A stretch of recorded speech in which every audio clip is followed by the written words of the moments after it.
हर नए साल में नया रेजोल्यूशन लेते हैं। जब हम न्यू रेजोल्यूशन लेते हैं 99% ऑफ द टाइम फेल होते हैं। हर साल की शुरुआत में हम बहुत जोश में होते हैं, बट जैसे जैसे टाइम जाता है हमारा वो जोश नेक्स्ट ईयर लोगों के लिए क्या लेके आएगा और सर क्या चीज़ें उन्होंने इम्प्लीमेंट करनी चाहिए उनके लाइफ में और क्या चीज़ें उन्होंने अवॉइड करनी चाहिए। तो जो 2026 है डेफिनेटली एक नंबर वालों के लिए गोल्डन ईयर है, और एक नंबर के साथ साथ ये साल 6 नंबर वालों के लिए भी उतना ही। If somebody who has no idea about spirituality and he wants to get into spirituality, spirituality is not a process. Spirituality को आप नहीं चुनते हो, स्पिरिचुअलिटी आप। Sir hard work is not directly correlated to success. Right.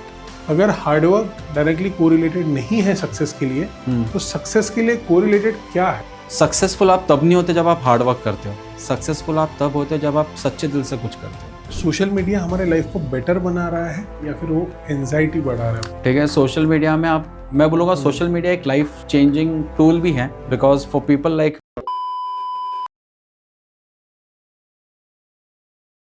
So thank you so much again for coming back to my show sir, because last वाला podcast भी बहुत अच्छा हुआ था। मेरे भी बहुत से पर्सनल सवाल थे और इस पॉडकास्ट में भी बहुत से जो हम कलेक्टिव क्वेश्चंस लेने वाले हैं उसमें मेरे भी कुछ ऐसे सवाल है जो मुझे खुद पूछने थे आपसे। Okay. So sir before starting और मेन टॉपिक जो सवाल हमें कलेक्टिव आया है उससे पहले सर मैं चाहता हूँ कि अभी नया साल स्टार्ट होने वाला है, 2026 स्टार्ट होने वाला है। सो मैं 2026 नए साल के लिए कुछ सवाल आपसे पूछूं बिल्कुल, जो मेरे भी है और बहुत से ऑडियंस ने ये पूछा भी है। जी बिल्कुल। सो सबसे पहला सवाल है सर, सर हम हर नए साल में नया रेजोल्यूशन लेते हैं और सर जब हम न्यू रेजोल्यूशन लेते हैं 99% ऑफ द टाइम फेल होते हैं। ओके। ऐसा क्यों होता है सर?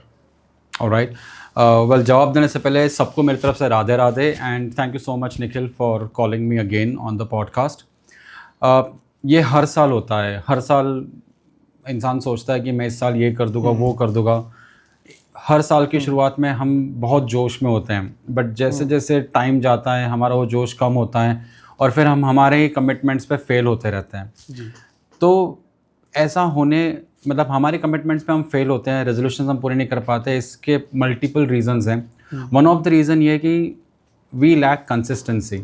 जी। ठीक है, हम इंसानों में कंसिस्टेंसी की बहुत ज़्यादा कमी है। ओके, फॉर एग्जांपल मैं इस चीज़ को स्पिरिचुअलिटी से लिंक करूँगा। ओके, इनफैक्ट मेरे सारे सवालों के जवाब स्पिरिचुअलिटी से लिंक्ड होते हैं बिकॉज वो हर चीज़ का बेस है। अगर आप स्पिरिचुअली स्ट्रांग नहीं हो तो आप मेटेरियलिस्टिकली स्ट्रांग नहीं हो सकते हो। ओके, बिकॉज स्पिरिचुअलिटी बेसिक है मेरा। ओके। तो मान लो मैंने रेजोल्यूशन लिया कि इस साल मैं अपने लाइफ को थोड़ी बेहतर बनाऊंगा। जी। ठीक है, अगर मान लो पिछले साल मुझ में कुछ आदतें थी जो गलत थी, अब मैंने रेजोल्यूशन लिया कि मुझे इस साल इन आदतों से छुटकारा पाना है। बहुत से लोग जिम वाला रेजोल्यूशन लेते हैं कि मैं अपने हेल्थ वाइज ठीक रहूँगा, कोई लोग बोलते हैं कि मैं स्मोक छोड़ दूंगा, कोई कहता है कि मैं बूज नहीं करूँगा। जी। ठीक है, बहुत से लोगों के अपने अपने रेजोल्यूशंस होते हैं हर एज के हिसाब से, उनके बिलीफ सिस्टम के हिसाब से। अब होता यूँ है कि जब आप कुछ छोड़ने के लिए आगे बढ़ते हो ना तो वो चीज़ आपको उतनी तेज़ी से अट्रैक्ट करती है अपनी तरफ, फिर चाहे वो इंसान हो, चीज़ हो, हैबिट हो, सोच हो, ठीक है, या सिचुएशन हो। आप किसी से भी चीज़ से अगर बाहर निकलने की कोशिश करोगे ना तो वो आपको इतनी आसानी से बाहर नहीं जाने देगी। तो इनिशियली हमें जोश बहुत होता है, वाई? बिकॉज हमें कॉन्फिडेंस होता है, बट जैसे ही हमारा कॉन्फिडेंस लेवल अप हो जाता है ना तो हम क्या करते हैं, हम हमारे रेजोल्यूशंस को लोगों तक पहुंचाना शुरू कर देते हैं। The worst thing people do is वो सबके पास जाके बोलेंगे मेरा ये रेजोल्यूशन है नए साल का, मैं नए साल में इन चीज़ों को बंद करने वाला हूँ, इन चीज़ों को स्टार्ट करने वाला हूँ, मैं अपनी लाइफ को इस पाथ पे ले जाऊँगा, मैं वहाँ से खुद को हटा लूँगा। लोग यहाँ तक कि सोशल मीडिया पे भी अपडेट करना शुरू कर देते हैं। Sir I thought it is a good habit, but ये सही नहीं है। It is not a good habit. Why? Because मेरे आसपास अगर 10 लोग हैं तो 10 में से हार्डली एक है जो चाहेगा कि मैं सुधरूँ, बाकी 9 चाहेंगे कि यार ये क्या बेवकूफ़ी कर रहा है। समझ आपको, बाकी 9 चाहेगी कि क्यों बेवकूफ़ी कर रहा है। तो जैसे ही मैं मेरी रेजोल्यूशंस को एडवर्टाइज़ करने लग जाता हूँ, पब्लिसिटी करने लग जाता हूँ, तो मेरे ही रेजोल्यूशंस की नज़र मुझे लग जाती हैं। Okay, why? Because not everybody want me to go on to that path. अब जैसे मैंने कहा कि दलदल होता है, आप एक बार उसमें फंस गए तो आपका निकलना बहुत मुश्किल होता है। ठीक है, आपको अगर 10 लोग खींच के बाहर भी निकाल रहे हैं तो दलदल में इतनी ताकत होती है कि आपको पीछे की तरफ खींचता है वो। अग्री? जी। तो मैं अपना रेजोल्यूशन लोगों को बता के अपने आसपास एक दलदल क्रिएट कर रहा हूँ, ठीक है। और एक बहुत अच्छी कहावत है कि you stay in what you create, you stay in what you create. इसका मतलब क्या होता है, एक छोटी सी स्टोरी बताऊंगा मैं आपको।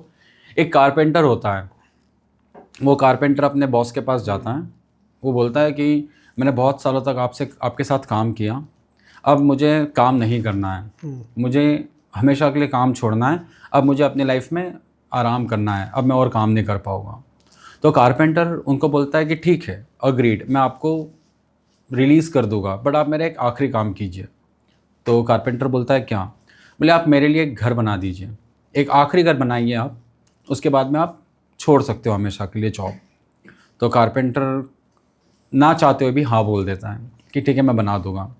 फिर वो घर बनाना शुरू करता है। अब इस बार जब वो घर बना रहा है, उसको पता है कि उसकी लाइफ का यह आखिरी प्रोजेक्ट है, आखिरी असाइनमेंट है, तो वो बहुत जल्दबाजी में घर बनाता है। वो क्वालिटी भी एकदम लो यूज़ करता है मटेरियल्स की, और उसको बस जैसे जैसे करके काम ख़त्म करना होता है। तो यहाँ पे उसकी लगन नहीं है, यहाँ पे उसको सिर्फ एक टास्क है, वो उसको क्रिएट करके बना के छोड़ देना है। तो उसने जैसे तैसे उस घर को बना दिया, बिना लगन के, बिना अच्छी क्वालिटी के, बिना फोकस के, बिना अच्छा मटेरियल यूज़ किए। अब वो घर बन गया, वो चला गया अपने बॉस के पास कि आपके कहने के मुताबिक मैंने अपना लास्ट असाइनमेंट कंप्लीट किया, ये रहे नए घर की चाबियाँ। तो बॉस बोलता है कि ये चाबी आप रखो। तो कारपेंटर सोच में पड़ जाता है कि मुझे क्यों दे रहे हैं। तो वो पूछता है कि आप ये मुझे क्यों दे रहे हो। तो बॉस बोलते हैं कि ये मैंने आपके लिए बनवाया है, मैं चाहता था कि आप अपने हाथ से अपने लिए एक आखिरी घर बनाओ और इसमें आप रहो। तो वो कारपेंटर को पछतावा होता है कि अगर मुझे पहले पता होता कि ये मेरे लिए है तो शायद मैं पूरी लगन से इसको बनाता, इसमें मटेरियल अच्छा यूज़ करता, इसकी डिज़ाइनिंग अच्छी करता, क्योंकि मैं रहने वाला हूँ इसमें। जी। तो you stay in what you create. हम जब नए रेजोल्यूशंस क्रिएट करते हैं तो हमारा काम बनता है कि हम उस पर फोकस्ड रहे। बट हम क्या करते हैं, हम अपने आसपास इतनी एडवर्टीजमेंट्स, इतनी पब्लिसिटी उस चीज़ की क्रिएट कर देते हैं कि हम खुद के ना होके पब्लिक के हो जाते हैं। जी। हमारे रेजोल्यूशंस हमारे ना होते हुए लोगों के हो जाते हैं। जी। तो इसलिए हम उन्हें पूरा ही नहीं कर पाते। Same like this carpenter. Okay, so sir basically I was reading a book जिसमें ये वाला जो बात है कि सबको बताओ, इट वाज कि सबको आप तो सीधा सोशल मीडिया पे अनाउंस कर दो कि you are going to do it. So ये थोड़ा कॉन्ट्राडिक्टरी था, बट आपका मुझे ज़्यादा लॉजिकल लगा, बिकॉज कुछ कुछ चीज़ें जब हमारे साथ होती है तो जो हमारे वेल विशेस नहीं है उन तक वो पहुंचती नहीं Definitely. है, और फिर वो हमारा माइंड पोल्यूट नहीं कर जी पाता है। बिल्कुल बिल्कुल। हाँ, बट लेकिन वो बुक जो मैंने पढ़ी थी, that is Almanack by Naval Ravikant, he is an serial entrepreneur in USA. So उनका बोलना है, if you are quitting a smoke, announce it on public platform that you are going to quit a smoke, ताकि जब भी आप smoking करते दिखो किसको तो वो बोले आपको, अरे तू तो छोड़ने वाला था। Right. Same way if you are going to start a business और आप अपना जॉब क्विट करने वाला हो, tell each colleague of yours की that I am going to do this job for this year only and I am going to start business next year, ताकि आप अगर छोड़े नहीं तो आपको आपके कलीग बोला, रहे तू तो करने वाला था, तूने क्यों नहीं किया। So this is how the book is, but आपने जो बोला sir that is also in a way is correct. I tell you something about that book. वो उस बुक में वो जो थॉट है, वो थॉट उनकी जगह पे सही है। देखो, आपको आके वही लोग टोकेंगे जो आपके शुभ चिंतक हैं। जी जी। For example, if I care for you, तो मैं आपको क्वेश्चन करूंगा, यार स्वप्निल आपने तो अनाउंस किया था कि आप स्मोक क्विट कर दोगे, तो आप स्मोक क्यों कर रहे हो? जी। आपने तो कहा था कि आप जॉब छोड़ के बिजनेस स्टार्ट करोगे, तो आप बिजनेस क्यों स्टार्ट कर रहे हो? बट 90% लोग आके आप पे हंसेंगे, यार तूने तो बड़ी बड़ी बातें करी थी, अब तुझे क्या हो गया? जी जी। समझ रहा है? तो वो आपको कहना कि डिमोटिवेट करेगा। बिल्कुल। फिर कुछ लोग आके बोलेंगे चल अच्छा तूने स्मोक क्विट नहीं किया, क्योंकि स्मोक क्विट करना बेवकूफ़ी होती है। बिल्कुल। समझ रहा है? तो वो थॉट अपनी जगह पे सही है, बट ये थॉट उन लोगों के लिए सही है जिनके आसपास अच्छे लोग हैं। जी। आज हमारे आसपास अच्छे लोग नहीं हैं। जी। ठीक है, कभी कभी तो हम जहाँ रहते हैं वहाँ की भी एनर्जीज हमारे अगेंस्ट चलती हैं। ट्रू। तो इसलिए मैं बिलीव करता हूँ, मैं मानता हूँ कि हर चीज़ की पब्लिसिटी नहीं करनी चाहिए। Keep it to yourself, because अगर ये आप तक रहेगी तो आप फोकस्ड रहोगे। Great sir, thank you for such an amazing advice. 2026 में जा रहे हैं, ये एडवाइस हमेशा सुने, don't tell your resolution to everyone. So sir, I am coming to the next question. ये भी बड़ा इंटरेस्टिंग है सर, नया साल है जी। लोग नए हैबिट्स इंप्लीमेंट करने की कोशिश करते हैं। कोई बोलता है मैं नए सुबह जल्दी उठूंगा, I will go for a workout, I will go for walk, running, yoga, whatever, ठीक है, एक बुक पढ़ूंगा, ठीक है सर। ये इम्प्लीमेंट करने का तो सब लोग सोचते हैं और हमेशा अपने बैड हैबिट क्विट करने का भी सोचते हैं, लेकिन फिर भी ये हो नहीं पाता। आप जब एंड ऑफ द ईयर आ जाता है तो वो they will be in same situation हाँ, जो पिछले साल थे। तो ऐसा क्यों सर? देखो, एक बात होती है, हम सब लोग ये चीज़ अपनी लाइफ में रोज़ एक्सपीरियंस करते हैं। हम जब रात में सोते हैं तब अलार्म लगा के सोते हैं, बट हम एक अलार्म नहीं लगाते, हम मल्टीपल अलार्म्स लगाते हैं। फॉर एग्जांपल 10 बजे का, 10:15 का, 10:30 का, 11:45 का, ठीक है। क्यों? क्योंकि हम अपने माइंड को प्रिपेयर कर रहे हैं कि भाई तू एक आवाज़ में नहीं उठेगा, तुझे मल्टीपल अलार्म्स लगेंगे उठने के लिए। करेक्ट, ठीक है। तो हमने अपने माइंड को प्रोग्राम ही ऐसा कर दिया है कि एक बार ये मुझसे होने वाला नहीं है। हम कितनी बार बोलते हैं ना कि यार ये मुझसे इतनी आसानी से नहीं होगा। तो हम क्या करते हैं, हम पहले हमारी इनकेपेबिलिटीज़ को अपने अंदर जगाते हैं कि मैं कैपेबल नहीं हुई चीज़ करने का। बाद में हम सोचते हैं कि हमें ये चीज़ करनी चाहिए। जब आपने ऑलरेडी अपने इनकेपेबिलिटीज़ को एक्सेप्ट कर लिया है तो आप कैपेबिलिटीज़ पैदा भी कहाँ से करोगे? ठीक है। तो अगर मैं कुछ सोचता हूँ कि मैं एक नई हैबिट शुरू करूँगा, एक अच्छा काम मैं रोज़ करूँगा, या मैं रोज़ सुबह जल्दी उठूँगा, योगा करूँगा, वॉक करूँगा, एक किताब रोज़ पढ़ूँगा, यहाँ तक कि मैंने सोच लिया कि मैं भागवत का एक अध्याय रोज़ पढ़ूँगा, ठीक है। वो मैंने सोचा है, बट मैंने अपने दिमाग को नहीं कहा कि मुझे ये करना है, ठीक है। जब मैं उठता हूँ फर्स्ट मॉर्निंग, ठीक है, अपने आप मेरा मन करेगा कि नहीं यार 5 मिनट और सो जाओ, टाइम बहुत है मेरे पास काम करने के लिए। तो वो 5 मिनट की नींद कब 10 मिनट में कन्वर्ट होगी मुझे पता नहीं। फिर वो होते होते फिर लगेगा यार आज तो लेट हो गया, छोड़ो कल से करता हूँ, टाल दूंगा मैं उस चीज़ को। तो मैंने अपने दिमाग को प्रोग्राम ही नहीं किया है। मैंने अपने मन को तो रेडी कर लिया है, बट मैंने अपने दिमाग को प्रोग्राम नहीं किया कि उसको इस हिसाब से उठना है, ठीक है। प्रेमानंद जी महाराज कहते हैं कि नींद उतनी ही होनी चाहिए जितनी उसकी ज़रूरत है। फॉर एग्जाम्पल मैं सोया हुआ हूँ, मैं 2 घंटे में उठ गया, तो मैं उठ के झट से खड़े हो जाना चाहिए। मैंने नींद को बोलना चाहिए कि अब तेरा काम हो गया, अब तुझे आप तो वापस लौट के मत आना। तो ये अगर हम हर रोज़ करें, फॉर एग्जाम्पल मैंने सोच लिया कि कल सुबह मुझे जल्दी उठना है, तो मैं ये सोच के सो रहा हूँ कि मैं सुबह जल्दी ही उठने वाला हूँ, चाहे जो हो जाए। मैं अपनी बॉडी को कमांड दे रहा हूँ, अपने आप से बात करके सो रहा हूँ।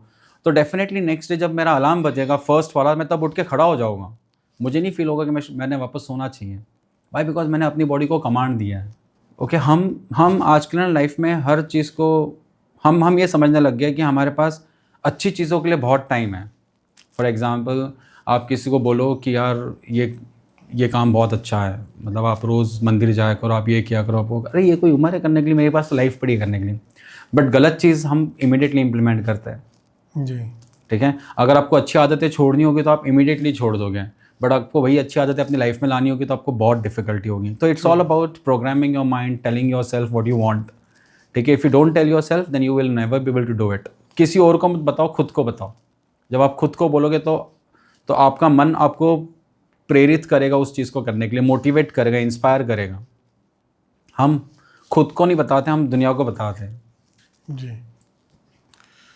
Sir first of all thank you so much. ये आंसर मेरे लिए भी बहुत पर्सनली बेनिफिशियल था, because the one you told me कि 10 बजे का अलार्म लगाते 10:15 का, lot of time I do it. Okay, और ये एक आदत बन जाती है कि अभी पहला अलार्म बजे, अभी तो दूसरा बजने वाला है। सो हम उसी लूप में फंस जाते हैं जी। सो अगर आपको उठना ही है, if you are planning to wake up at 6 o'clock, तो आपको 6:15 के अलार्म की जरूरत नहीं, आप 6 बजे उठ जाओ। बिल्कुल बिल्कुल, absolutely true sir. Thank you so much for for this life changing advice. Sir I will go to my next question. अभी सर 2026 आ रहा है सर, न्यूमरोलॉजी के हिसाब से बहुत से मैंने पॉडकास्ट अभी देख रहा हूँ नए साल के लिए, बहुत से मैं अभी रील्स देख रहा हूँ। 2026 सर जो टोटल आता है दैट इज़ 1। सो सर 1, 10, 19 या फिर 28 तारीख को जो भी जन्मे उनके लिए बहुत अच्छा साल रहने वाला, ऐसे बात की जा रही है। लेकिन उसके अलावा भी नेक्स्ट ईयर लोगों के लिए क्या लेके आएगा, और सर क्या चीज़ें उन्होंने इम्प्लीमेंट करनी चाहिए उनके लाइफ में, और क्या चीज़ें उन्होंने अवॉइड करनी चाहिए, और ये किन लोगों के लिए सबसे अच्छा साल रहना चाहिए, और उन्होंने क्या चीज़ों का ध्यान रखना चाहिए? फर्स्ट ऑफ ऑल नंबर 1 सूर्य का नंबर है। सूर्य मतलब राजा, बिल्कुल ठीक है। सूर्य अपनी ड्यूटी रोज़ शिद्दत से निभाते हैं जी। वो कभी नहीं बोलेंगे कि यार आज मुझे मेरी प्रजा नमस्कार नहीं कर रही, मेरी पूजा नहीं करती, मैं आज नहीं निकलूँगा, ठीक है। और वो एक थैंकलेस जॉब करते हैं। कोई भी सूर्य भगवान को थैंक यू नहीं बोलता कि आप रोज़ सुबह हमारी लाइफ में नई उम्मीद लेके आ रहे हो। तो वैसे ही 1 नंबर वाले होते हैं, वो निस्वार्थ भाव से सबकी सेवा करते हैं, सबके लिए सब कुछ करते हैं। वो एक्सपेक्ट नहीं करते कि लोग उनको थैंक यू बोले। सारे 1 नंबर वाले ऐसे ही होते हैं, because they are ruled by Surya, और वो राजा होते हैं अपनी खुद की लाइफ में, अपने राजा होते हैं। तो जो 2026 है डेफिनेटली 1 नंबर वालों के लिए गोल्डन ईयर है जी। ऑलराइट। जब मैं कहता हूँ गोल्डन ईयर, तो it's a year of opportunities, it's a year of blessings, it's a year of growth. तो जितने भी 1 नंबर वाले वो अपने लाइफ में बहुत ग्रो करने वाले हैं, अपॉर्चुनिटीज़ बहुत रहेगी। और 1 नंबर के साथ साथ ये साल 6 नंबर वालों के लिए भी उतना ही गोल्डन है। वाई? बिकॉज 1 और 6 नंबर की जो जोड़ी है वो अटूट है।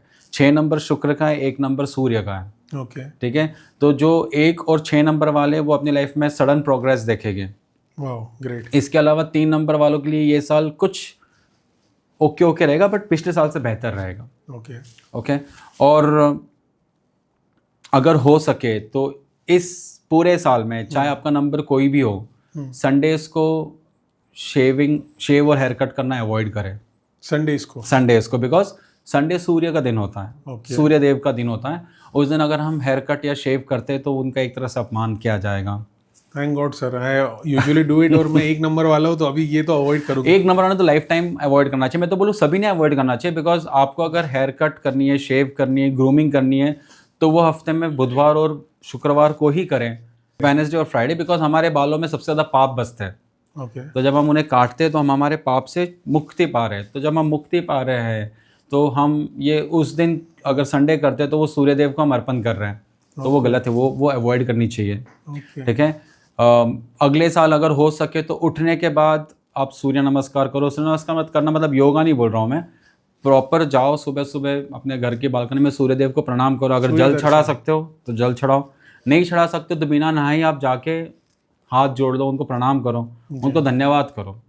देखो सूर्य क्या करता है, आपकी कम्युनिकेशन स्किल्स को बहुत स्ट्रॉन्ग करता है, आपके लीडरशिप स्किल्स को बहुत स्ट्रॉन्ग करता है, आपके पास अपॉर्चुनिटीज़ लेके ही आता है, चाहे जो हो जाए।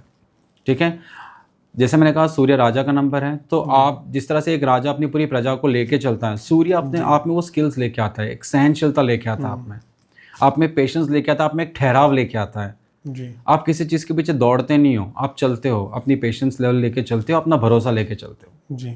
बट अगर हमने संडेज को बाल कटवाए, ठीक है, अगर हम एकादशी अमावस्या पूर्णिमा को बाल कटवा रहे हैं, तो ये कहीं ना कहीं हम गलत कर रहे हैं जी। तो जो अगला साल है, मैं बोलूँगा सारे नंबर्स वालों ने रोज़ सुबह उठ के right from the first day of the year, और मैं बोलूँ अगले साल ही क्यों, हमेशा आप उठते बराबर सूर्य नमस्कार कीजिए, उनको धन्यवाद कीजिए। अगर आप नहा के जल चढ़ा सकते हो तो जल चढ़ाइए, ठीक है, नहीं तो आप साधारण उनको प्रार्थना कर लीजिए। बट संडेज़ को अवॉइड कीजिए कि आप हेयर कट करो, शेव करो, वो संडेज़ को पूरी तरह से अवॉइड कीजिए। Okay, great sir, thank you so much for this advice. Otherwise इसके अलावा और बहुत कुछ डिटेल है, बट देन आई थिंक उसके लिए एक अलग एपिसोड पूरा लगेगा जो हम सर अभी बिकॉज सूर्य का जो नंबर है उसके लिए हम स्पेसिफिकली भी ले सकते हैं जी, उसी 1 नंबर के लिए। बिल्कुल sir, definitely we will be taking the, because मैं भी हूँ और आप भी हैं सर, जैसे कि हमारी बात हुई थी, राइट। और हमारी एक खासियत है, अगर हम 10 नंबर, अगर हमारा जन्म 10 को हुआ है, जैसे जो 10, 20 और 30 को जन्म लेते हैं, जिनके नंबर के आगे 0 होता है, उनका ये लास्ट बर्थ होता है as a human. Is it? हाँ, उनका ये लास्ट बर्थ होता है एज अ ह्यूमन। उनका बाद में पुनर्जन्म नहीं है। इसलिए आप देखोगे कि उनकी लाइफ में स्ट्रगल कभी ख़त्म नहीं होता है, चैलेंजेस कभी ख़त्म नहीं होते हैं, ठीक है। उनके मन में बदले की भावना किसी के लिए नहीं होती है। मतलब कोई अगर उनका बिगाड़ के भी गया तो वो ठीक है भाई तू चला जा, नफरत नहीं करेंगे, अपसेट हो जाएंगे, उससे नाराज़ हो जाएंगे, पर उस पर गुस्सा नहीं करेंगे। और धीरे धीरे उनकी लाइफ है ना, उनको स्पिरिचुअलिटी की तरफ लेके जाएगी। हर 10, 20 और 30 नंबर वाले को उठा के देख लेना आप, जैसे वो अपने लाइफ के 40 साल के पड़ाव को क्रॉस कर लेंगे, धीरे धीरे उनका माइंड अपने आप स्पिरिचुअलिटी की तरफ जाएगा। उनको ये यकीन हो जाएगा कि भगवान के अलावा मेरा कोई नहीं है, और धीरे धीरे उनकी लाइफ से लोग हटते चले जाएंगे। So, अगर मैं सर ये न्यूमरोलॉजिकली बोल रहा हूँ मैं, अगर मैं बाकी कुंडलियों की बात करूँ तो कुंडली का एक घर है जहाँ पे अगर आपके घर में आके केतु बैठ जाता है तो वो आपका लास्ट बर्थ होता है। केतु बैठ जाता है? हाँ। मतलब कहाँ, भाग्यांक में केतु? नहीं, कुंडली के हिसाब से मुझे पता नहीं, शायद 4था घर या 7वां घर है, मुझे वो याद नहीं, बिकॉज मैं कुंडली इतनी फॉलो नहीं करता हूँ, क्योंकि कुंडली को लेके मेरी अलग मान्यता है जो मैं आपको फिर कभी किसी और पॉडकास्ट में यस बताऊंगा। सर, हमारे बहुत से होने वाला है हाँ, because definitely. This lot. Definitely. But sir मुझे ये जीरो वाला आपसे पूछना था, ये बड़ा इंटरेस्टिंग लगा।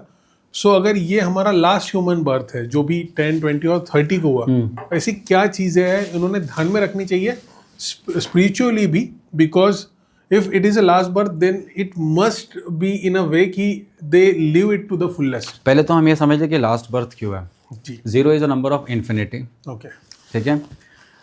हमें कुछ नहीं करना चाहिए, हमें हमारे कर्मों पे ध्यान देना चाहिए। जी, और आप कुछ नहीं भी करोगे तो भी अपने आप आपकी डेस्टिनी आपको वहाँ लेके चली जाएगी जहाँ पे आपको रियलाइज़ होने लग जाएगा कि नहीं, अब मुझे संभलना है, अब मुझे एक डायरेक्शन में चलना है, अब मुझे अपने सारे गलत कर्मों को पीछे छोड़ना है, अब मुझे यही नहीं करना है कि मैं कुछ कर्मों को लेके आगे बढ़ूँ। क्योंकि एक बात याद रखना कि न्यूमरोलॉजिकली ये भले आपका लास्ट बर्थ हो, बट आपके कर्म इसे आपका लास्ट बर्थ होने से रोक सकते हैं। ठीक है। भागवत में एक बहुत अच्छी बात बोली भगवान ने कि जिस तरह से हवा चलती है तो हवा अपने साथ अच्छे गंदे सारे कचरा जो होता है, मतलब अगर मान लो फूल है बगीचे में और उस फूल के साथ कचरा भी, तो हवा के साथ वो फूल भी उड़ेंगे और वो कचरे भी उड़ेंगे। वैसे हमारी आत्मा का जब सफ़र होता है तो हमारी आत्मा हमारे कर्मों के हिसाब से आगे बढ़ती है। जी, ठीक है। मेरे कर्म कैसे है वो मेरा अगला जन्म डिसाइड करेगा। ठीक है। एक कथा आती है भागवत में, तो हाथी होता है, एक जंगल में बहुत आग लग जाती है, तो हाथी पेड़ पे चला जाता है खुद को बचाने के लिए। तो वो जब नीचे देखता है कि एक खरगोश है और वो उस आग की लपेट में आने वाला होता है, तो वो उस खरगोश को बचा लेता है। अब जैसे उस खरगोश को बचा लेता है तो खरगोश तो बच जाता, पर वो पेड़ हाथी के ऊपर गिर जाता और हाथी वहाँ पे मर जाता। जी, पर जब उस हाथी का दूसरा जन्म होता है तब वो मानव योनि में जन्म लेता है, इंसानों की योनि में। ओके, तो भगवान भागवत में बोलते हैं कि अगर मैं किसी जीव का कल्याण करना चाहता हूँ तो मैं उसको एज अ इंसान पैदा करूँगा, एज अ मानव पैदा करूँगा। ओके, ठीक है। तो अगर हमें मानव जन्म मिला है तो वो हमें हमारा कल्याण करने के लिए मिला है। तो अगेन वो हमारे कर्मों पे डिपेंड करता है, बिकॉज 84 लाख योनियाँ होती हैं, उसमें से एक योनि होती है इंसान की। तो आपके कर्म डिसाइड करते हैं कि आप किस योनि में जाओगे, या आप या अपना आखिरी जन्म समाप्त करके सीधा गौधाम जाओगे, वैकुंठ जाओगे। तो वो उसके ऊपर हम कवर करेंगे और बहुत डीप टॉपिक है वो। Yes sir. सर एक बिल्कुल हाइपोथेटिकल क्वेश्चन है, जी, जी। बट ये बहुत ज़रूरी है जी। मेरे जो भी व्यूअर्स हैं उनके लिए भी। समबडी, ठीक है, कोई भी XYZ आज ये जो भी पॉडकास्ट देख रहा है, बहुत सी बैड हैबिट, बहुत से बैड कर्म उसने कर लिए हैं, and now he is fed up, he really want to change. ठीक है, एंड वो पर्टिकुलर बंदा सोच रहा है कि अभी मैं नया साल अपने कर्म भी ठीक करूँगा और मैं स्पिरिचुअली भी उन चीज़ों को इम्प्लीमेंट करूँगा। ऐसे बंदे के लिए आप क्या बताना चाहोगे, जो भी हो, एक व्यक्ति या फिर कोई भी ये पॉडकास्ट देख रहा है, उसके लिए आप क्या बताना चाहोगे? बहुत स्ट्रेट और बहुत सिंपल चीज़ बोलूँगा। फर्स्ट ऑफ ऑल, अगर आपको कुछ अच्छा करना है आपके लिए, तो आपको क्यों चाहिए कि मैं नए साल से ही करूँ? मैं अभी से क्यों नहीं कर सकता हूँ? मैं आज से क्यों नहीं कर सकता हूँ? ठीक है। मैंने ऐसे बहुत से लोग देखे हैं जो नवरात्र के 9 दिन चप्पल नहीं पहनेंगे, जी, शेव नहीं करेंगे, शराब नहीं पिएंगे, सिगरेट नहीं पिएंगे, नॉनवेज नहीं खाएंगे, और जैसे ही 9th डे कंप्लीट हो जाएगा जी, उस दिन वो इस तरह से उस चीज़ को ग्रहण करते हैं, खाते हैं, पीते हैं, जैसे कि उनको लाइफ में कभी नहीं मिला हो। तो मतलब ये हो गया कि आपने 9 दिन में जो पॉजिटिविटी कलेक्ट की, इन चीज़ों को अवॉइड करके आपने वो सब एक ही पल में भस्म कर दी, अपने ही हाथों से जला दी। तो अगर आपको आपकी लाइफ में कुछ अच्छा करना है, just because you are fed up with everything, और अब आपको लगता है कि मुझे स्पिरिचुअलिटी ही बचा सकती है, मुझे मेरे कर्म ही बचा सकते हैं, तो उसके लिए हमें किसी दिन के लिए क्यों रुकना है? वो हम आज से अभी से क्यों नहीं स्टार्ट कर सकते हैं? मैं कितनी बार सोचता हूँ ना कि इंसान के लिए हर दिन नवरात्रि क्यों नहीं होती है?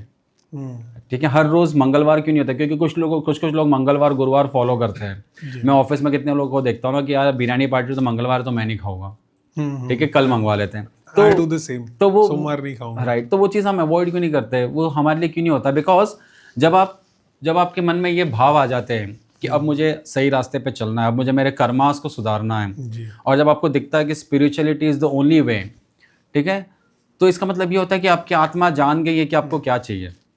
जी, मन के भरोसे कभी मत जाना, मन आपको बहकाता है, मन आपको भटकाता है।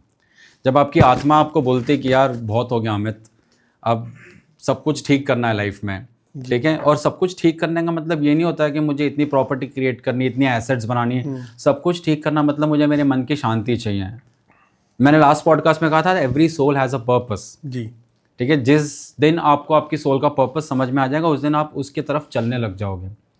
तो उसके लिए आप कोई स्पेशल डे के लिए मत रुको, बट अगर आपको रियली अपनी लाइफ को इम्प्रूव करना है, इम्प्लीमेंट करना है और आपको समझ में आ गया है तो कुछ मत करो, अपने आप को ऊपर वाले के हाथों में समर्पित कर दो। ठीक है। अगेन मैं इसको रेफरेंस भागवत से दूंगा। जब ठाकुर जी श्री कृष्ण अपनी लीलाएं ख़त्म करके गोलोक जा रहे थे तो उद्धव मतलब कृष्ण भगवान के सबसे प्रिय सखा, वो इतने प्रिय सखा थे उद्धव कृष्ण भगवान के कि जब भगवानों की राज्यसभा होती थी और जब सारे देवी देवताएं आते थे राज्यसभा में तो भगवान श्री कृष्ण सभा के बाद उद्धव के पास जाके फीडबैक लेते थे। मैंने सब सही तो बोला ना, मैंने गलत तो नहीं कहा ना। तो भगवान उद्धव को उपदेश दे रहे हैं। तो एक उद्धव कृष्ण संवाद है, अगर वो सुनोगे तो आपकी लाइफ 360 डिग्री चेंज हो जाएगी। तो जब भगवान उद्धव को जाते वक्त ये सारी बातें बता रहे थे तो उद्धव ने भगवान से एक प्रश्न किया था कि इंसान पाप करता है, इंसान गलत कर्म करता है, आप चाहो तो इसको 1 सेकंड में पलट सकते हो, बदल सकते हो। आप चाहो तो हर इंसान की बुद्धि में बैठ सकते हो और उसको हर पाप कर्म करने से, हर गलत कर्म करने से रोक सकते हो। तो आप ऐसा क्यों नहीं करते हो? आप क्यों ये करते हो कि इंसान गलती करे, उसके कर्म बिगाड़े जी। और वो उस कर्मों का फल भुगते हैं? आप उसको उस लेवल तक मजबूरी क्यों करते हो? तो पता है भगवान इतना सुंदर जवाब देते हैं। भगवान कहते हैं कि मैं इंसान के हाथ, पैर, कान, नाक, आँख, शरीर, त्वचा, बॉडी को ठीक कर सकता हूँ, बट मेरे मन पे उसका मैं कभी काबू नहीं कर सकता हूँ। मैंने इंसान बना दिया पर उसके मन मैंने उसके हाथों छोड़ दिया है। ठीक है, मैं उसके कर्म में हस्तक्षेप इंटरफेयर कभी नहीं करूँगा, हस्तक्षेप कभी नहीं करूँगा। भगवान का बोलना यह है कि इंसान ये तो कहता है कि मैं हर जगह हूँ, बट अपने घर में अगर मंदिर होगा तो वो किसी और रूम में बैठ के दारू पिएगा। कोई इसको जाके पूछे यार कि दारू पी रहे हो, तो बाहर भगवान है ना, इसमें बाहर नहीं पी सकता। इसका मतलब वो ये मानता है कि मैं हर जगह हूँ, पर वो ये मानता है कि मैं रूम में नहीं हूँ क्योंकि मैं रूम में दारू पी रहा हूँ। एक एग्जाम्पल। तो भगवान उद्धव को बोलते हैं कि मैं कर्म मनुष्य के हाथों छोड़ दूंगा, मैं कभी उसके कर्मों में इंटरफियर नहीं करूँगा और मैं उसको डिसाइड करने दूंगा कि तुझे कैसे कर्म करने। बिकॉज जानवरों को सोचने समझने की शक्ति नहीं होती है, इंसानों को है। इंसान बोल सकते हैं, सोच सकते हैं, अच्छा बुरा समझ सकते हैं। तो वो हमारे कर्म हैं जो हमें सोच समझ के करने चाहिए। तो जिस दिन आपके मन में भाव आ गए कि मुझे सब ठीक करना है, सबसे पहला काम अपने आप को समर्पित कर दो भगवान के हाथों। उनको एक ही चीज़ बोलो कि अब तक जो मैंने किया वो मैं आपके चरणों में रख रहा हूँ, अब आगे आप मुझे आप लेके चलो। पर जब आप विश्वास करते हो तो आपका विश्वास पक्का होना चाहिए, क्योंकि जैसे आप समर्पित करते हो तो भगवान आपकी परीक्षा लेने के लिए तैयार हो जाते हैं। ठीक है। आपने एक गाना सुना होगा जुबिन नौटियाल का, पता नहीं किस रूप में आकर नारायण मिल जाएगा जी। उसमें एक अंतरा है। अंतरा ऐसा बोलता है, कान लगा के बातें सुन लो सूखे हुए दरख्तों की, लेता है भगवान परीक्षा सबसे प्यारे भक्तों की।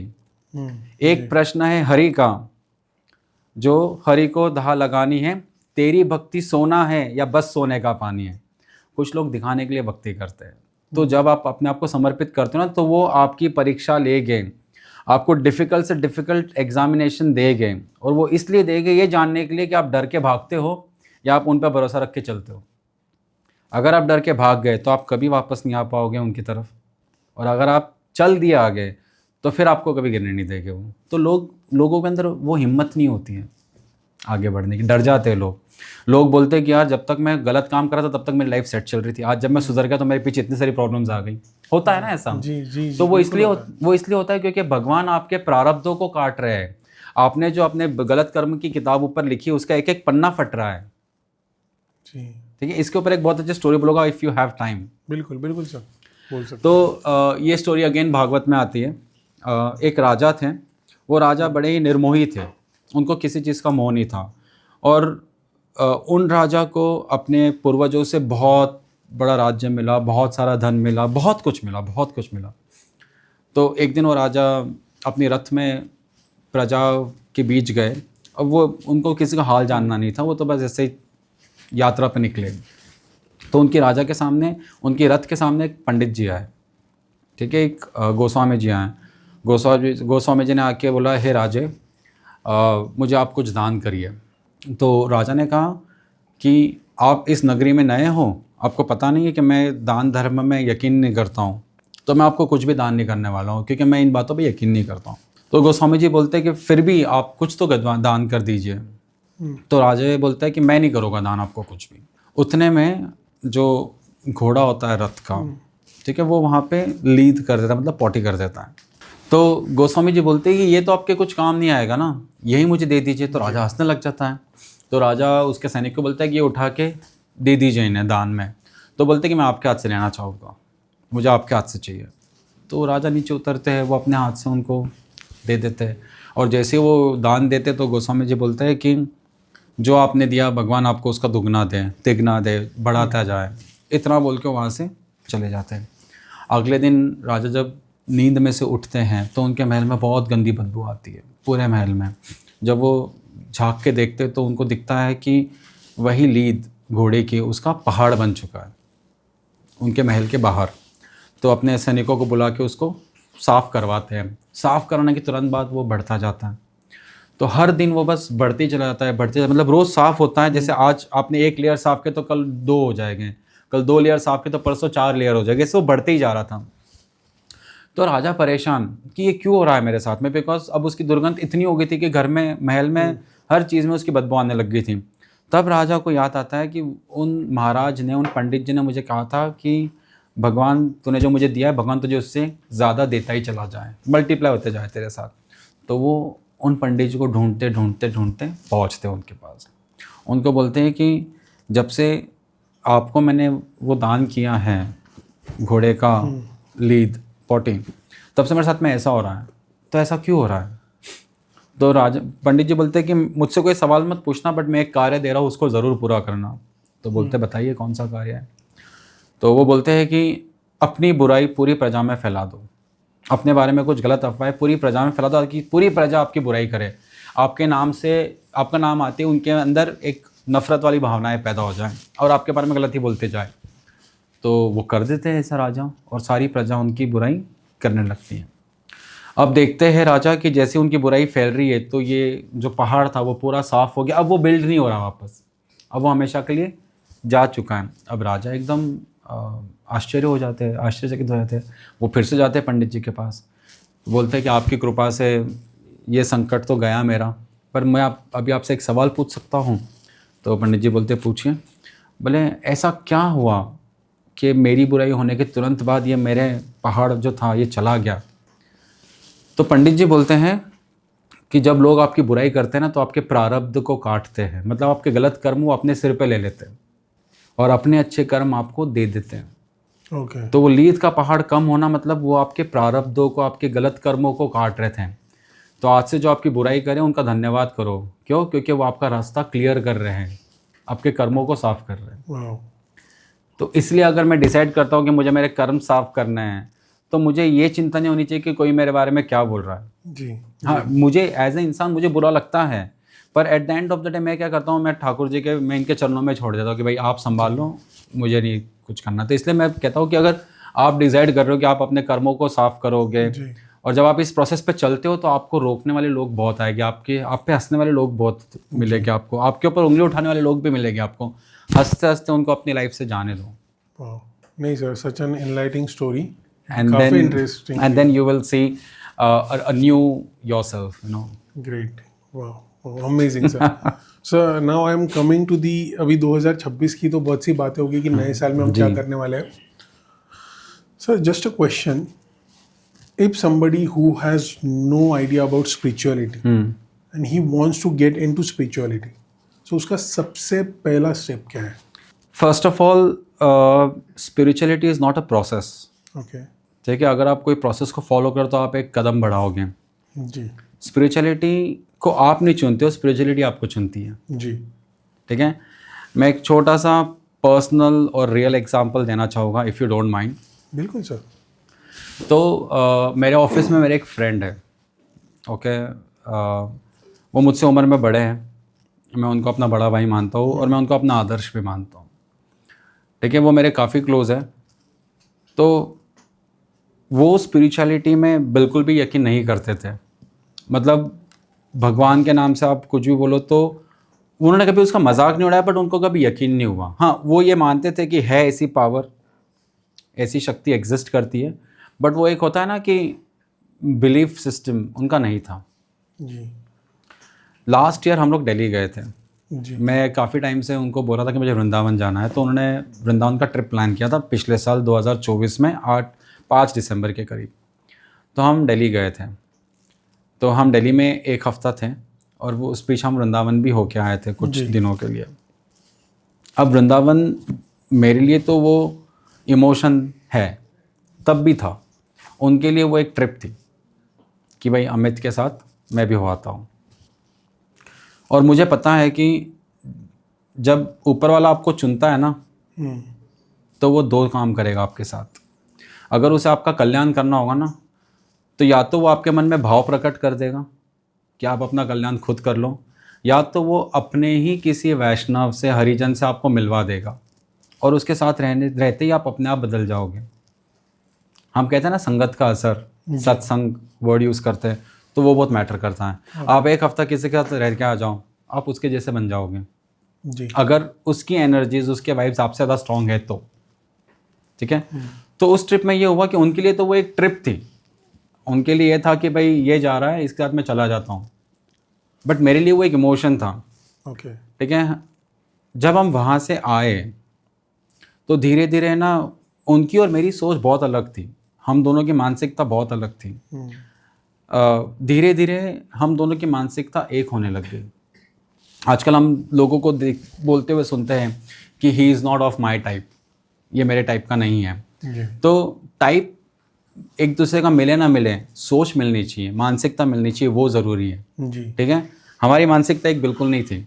उस ट्रिप के बाद में हम दोनों की मानसिकता एक दूसरे से अलाइन होने लगी। उन्हें पता था कि मैं स्पिरिचुअली बहुत स्ट्रांग हूँ। ठीक है। जब दिल्ली में हमारे बहुत से डिस्कशंस भी हुए तो उन्होंने मुझे, वो एक ऐसे इंसान थे, उन्होंने मुझे लाइफ में एक चीज़ के लिए बहुत इंस्पायर किया। खुद स्पिरिचुअल नहीं थे, बट उन्होंने मुझे इस स्पिरिचुअलिटी पे आगे बढ़ने के लिए बहुत मोटिवेट किया। उन्होंने मुझे न्यूमरोलॉजी में आगे बढ़ने के लिए बहुत मोटिवेट किया।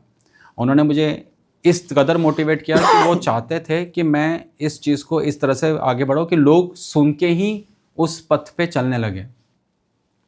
ठीक है। अब मेरे मन में उस वक्त एक ही भाव था कि मैं सोचा कि राहुल सबसे पहले मैं चाहूँगा, मतलब उनका नाम राहुल है, मैं सोचा कि राहुल सबसे पहले मैं चाहूँगा कि आप इस पथ पे चलो। मैंने मन में भाव किए जी। और यही भाव मेरे बरसाना में, वृंदावन में भी जब मैं उनके साथ गया था।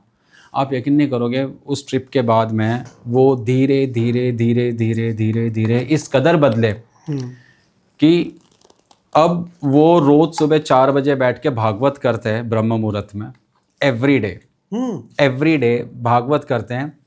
ठीक है। उन्हें ऐसे ऐसे एक्सपीरियंसेस आते हैं राधा रानी की कृपा से। उस इंसान ने 31 आज तक पार्टीज़ में किए। पहली बार उन्होंने इस 31 को वृंदावन का प्लान किया और हम दोनों जा रहे हैं। वाह। उनके मन में वो भाव आ गया कि मुझे शुरुआत वहाँ से करनी है। तो मैं उनको एक चीज़ हमेशा बोलते आया हूँ कि आपकी आदतें भले ही कुछ भी हो, आपका लाइफस्टाइल कुछ भी रहा हो, आपका मन हमेशा से साफ था। जी। और उनका मन इतना साफ है, इतना साफ है कि अगर कोई, मतलब मैंने देखा है, अगर कोई उनको आके तकलीफ भी देके चला जाए ना, तो वो उसको नेगेटिव नहीं बोलते हैं। वो एक ही चीज़ बोलती कि मुझे कुछ सिखा के गया है। मतलब आप हर चीज़ में जब पॉजिटिविटी देखने लग जाते हो, जब आप अपने भाव शुद्ध रखते हो, जब आप अपनी आत्मा को साफ रखते हो, जब आप अपनी नीयत को साफ रखते हो, तो ऊपर वाला खुद आपको चुनता है। इसे कहते हैं कि स्पिरिचुअलिटी ने आपको चुन लिया है, आपने उसमें कदम नहीं रखा है। जी। ओके। ठीक है। अगर अभी जैसे मैं रावण की बात अगर करूँ, एग्जाम्पल दे रहा हूँ, तो रावण तो खुद ब्राह्मण कुल में पैदा हुआ था। उसको तो शंकर जी का इतना बड़ा आशीर्वाद था कि उसने महादेव की इतनी आराधना की, उसने महादेव का तो परम भक्त था वो। ठीक है। स्वयं श्री राम ने रामेश्वरम में उनको बुला के उनके हाथों पूजा भी करवाई थी। जी। तो अगर भगवान चाहते तो उसका भी कल्याण करवा सकते थे, पर क्योंकि उसने सीता हरण किया तो उसको कभी स्पिरिचुअलिटी की तरफ आने का मौका ही नहीं मिला। जी। समझ रहा है। तो हम ये सोच के कदम नहीं रख सकते कि मुझे इस चीज़ को ऐसे स्टार्ट करनी। अपने आप आपके मन में भाव आते हैं और उसको आप पिकअप करो। जैसे आप उसको एक्सेप्ट कर लेते हो, ऊपर वाला रास्ता आपके लिए खुद बनाते चला जाएगा। And know yourself. काफ़ी इंटरेस्टिंग थॉट है सर। हाँ। Very nice sir. अभी मैं I will come to the very core part of life. जी, अभी हम कलयुग में जी रहे हैं सर। बहुत सी चीज़ें ऐसी है प्रैक्टिकल लाइफ में जो सर प्रैक्टिकल लगती नहीं है। सबसे पहला सर मेरा सवाल है, जो हमने पूरा कलेक्टिव क्वेश्चंस हमने देखे जो लोगों ने पूछे हैं, मेरा भी ये सवाल है। और सर मैं अभी बहुत सी किताबें पढ़ रहा हूँ, I am seeing video on YouTube, तो ये चीज़ मैंने बहुत जगह देखी है sir. Hard work is not directly को रिलेटेड टू सक्सेस। राइट। अगर हार्डवर्क डायरेक्टली को रिलेटेड नहीं है सक्सेस के लिए, तो सक्सेस के लिए को रिलेटेड क्या है सर? देखो, सक्सेस के लिए आप ऐसे भी लोग देखोगे, before I come to the main answer, आप ऐसे भी लोग देखोगे जो कुछ नहीं करते फिर भी उनको सक्सेस उनके बिल्कुल कदमों तले आके उनको चूम के जाती है। बिल्कुल सर। ठीक है, तो first of all success is not a destination. लोगों को लगता है कि वो मेरी मंजिल है कि I should be successful. Success is not a destination.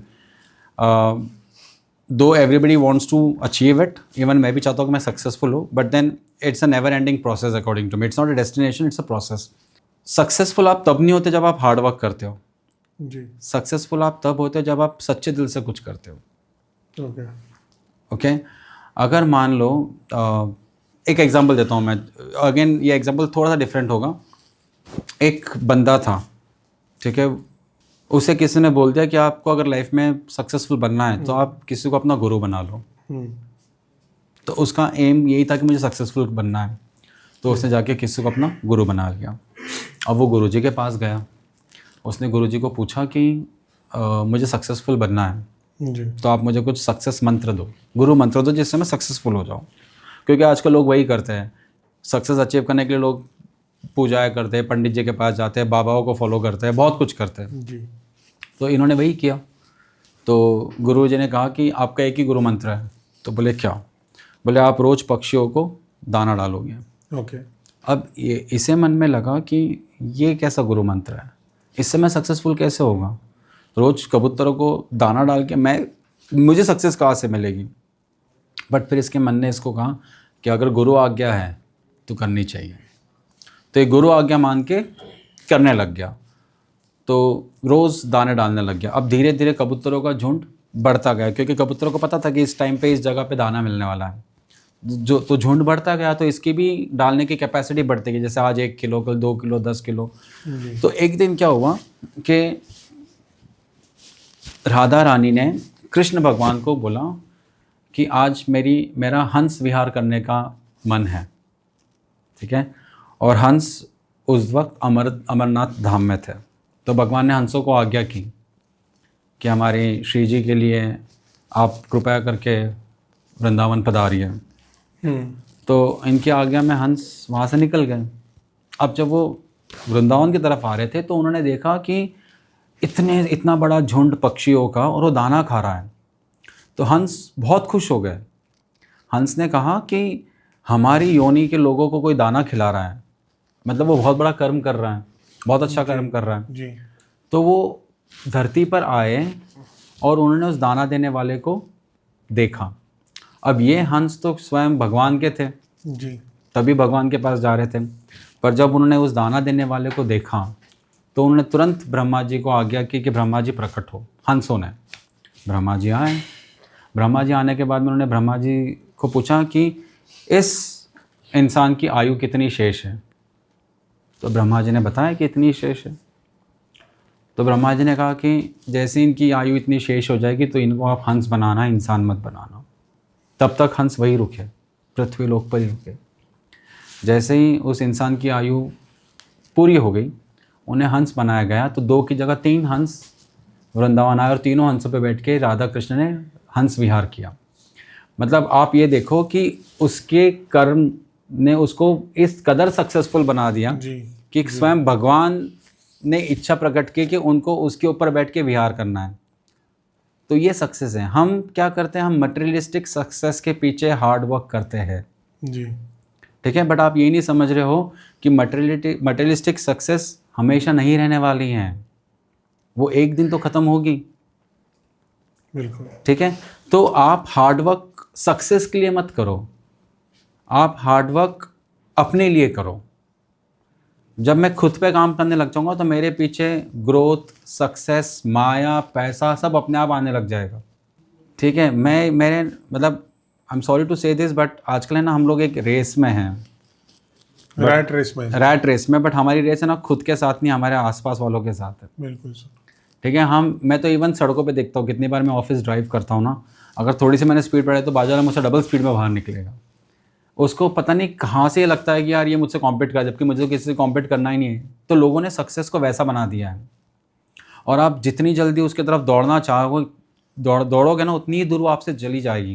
इसलिए आप सक्सेस की तरफ मत दौड़ो, आप हार्डवर्क खुद पे करो जी। आप खुद पे मेहनत करो, खुद को फोकस करो, खुद को आप इस काबिल बनाओ कि सक्सेस आप तक चल के आए। और जो लोग बिना कुछ के उनको सक्सेस मिलती है ना, वो उनको इसलिए नहीं मिलती क्योंकि उन्होंने कुछ किया। वो उनको 2 रीज़न से मिलती है, या तो उनके घर में किसी के कर्म ऐसे हो गए जो उनको पूरा सक्सेसफुल बना रहा है, या तो उसके खुद के पिछले जन्म के कर्म कुछ ऐसे हो गए जो उन तक सक्सेस ला के दे रहा है। जैसे ही हंस वाली स्टोरी, पिछले जन्म के कर्म थे तो इस जन्म में उसको सक्सेस मिल गई।